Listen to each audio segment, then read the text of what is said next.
Hi everyone. In this video, I will show the shop floor app in Kladana for production employees.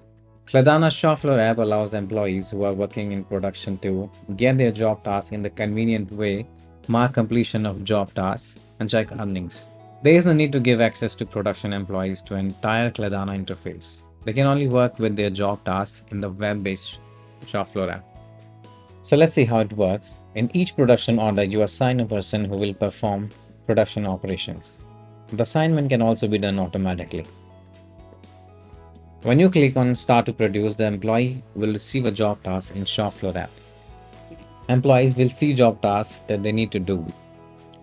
To complete the operation totally or partially, they need to add the amount of volume ratio that they produce and click Complete button.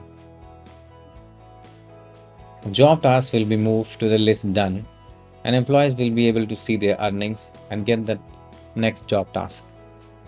Once employees produce any amount of items, the new production operation will appear in Kladana's main web interface. We have produced pens and we see all operation report for it. It has all the details from the shop floor app, the performer, date and time, amount of produce value ratio, and labor cost.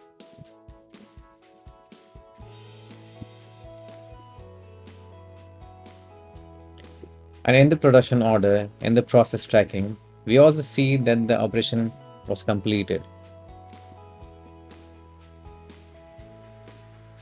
So this is how it works in the Kladana and how you can give the access to the employees. Let's go to the settings, employees, open the employee card and choose a user role shop floor employee.